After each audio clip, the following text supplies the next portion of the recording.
Good morning students, welcome to e-learning session.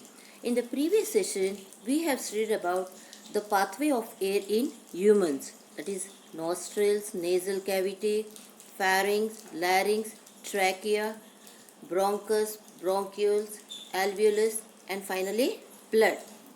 In today's session, we'll be dealing with the mechanism of respiration. We know that breathing involves inhalation and exhalation. The respiratory organ involved in respiration are mainly lungs. Now coming to structure of lungs. Lungs are spongy, elastic and enclosed by two membranes called as pleura membranes.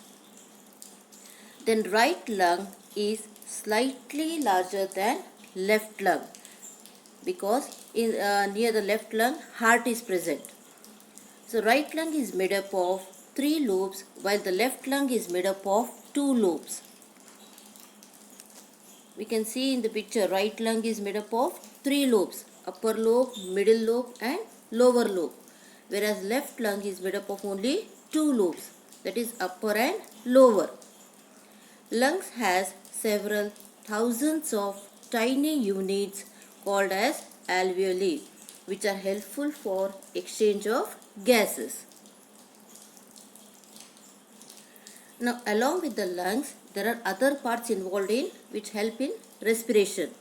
That is the chest wall made up of ribs and another flexible flattened muscle called diaphragm helps in moving air into and out of lungs. So lungs on their own they cannot expand and contract. So these ribs and the diaphragm they help the lungs to contract and expand. The ribs in the chest wall are attached at an angle to a spine. We can feel on the back side spine. Spine is there no? So the ribs are attached to the spine. Now coming to diaphragm. So diaphragm is a dome-shaped structure which is helpful for respiration. By the movement of diaphragm and ribs in the chest wall, it will make the lungs to operate, function.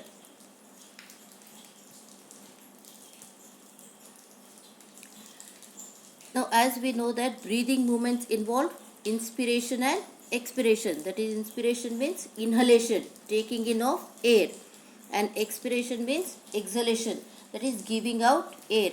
We take in oxygen and we give out carbon dioxide. So here we can see that is the diaphragm function in breathing.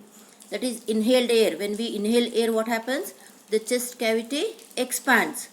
The intercostal muscles, here in the picture intercostal muscles are there. Then contraction of intercostal muscles. Lungs also expand with inhaled oxygen, oxygen rich air. Then ribs, diaphragm contract, flattening of diaphragm. Okay, so that is during inhalation.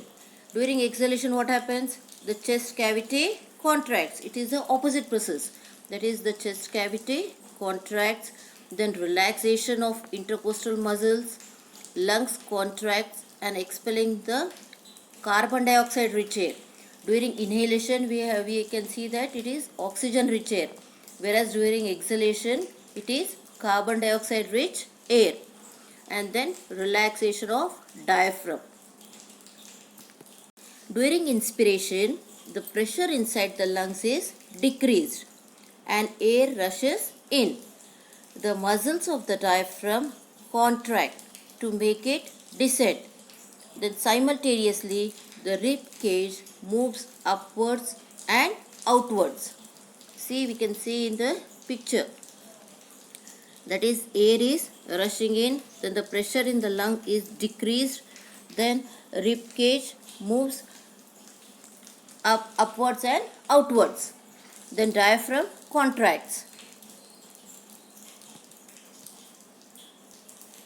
During expiration, opposite process takes place. That is, the pressure inside the lungs is increased and air is pushed out. See here, we can see the pressure inside the lungs, it increases and the air is pushed out. the diaphragm becomes dome-shaped, relaxes and moves up. Simultaneously, the rib cage moves downwards and inwards. So during inspiration, the diaphragm it contracts and rib cage it moves outwards. Whereas during expiration, what will happen? The diaphragm it relaxes and the rib cage it moves downward and inwards. Now coming to gaseous exchange. Exchange of gases. Exchange of gases takes place in alveoli. So gas exchange is the delivery of oxygen from lungs to the bloodstream and elimination of carbon dioxide from bloodstream to the lungs. So how does it occur? It occurs by a process of diffusion. Exchange of gases occurs by a process of diffusion. That is, oxygen is taken by blood and carbon dioxide is eliminated from the blood. It occurs in the lungs between the alveoli and network of tiny blood vessels called capillaries. In the previous session, we have seen the structure of alveoli. So, exchange of gases occurs between the alveoli and a network of tiny blood vessels called capillaries, which are located in the walls of alveoli. So, here we can see that is deoxygenated blood containing carbon dioxide is given out, whereas oxygenated blood having oxygen is taken in. So structure of alveolus diagram is very important. Sometimes in the exam they may ask the diagram and ask you to label it. So by this we come to the end of the today's session. Hope you understood the mechanism of respiration and also the structure of lungs. So in the next session, we will be dealing with the cellular respiration. Till then, stay home, stay safe.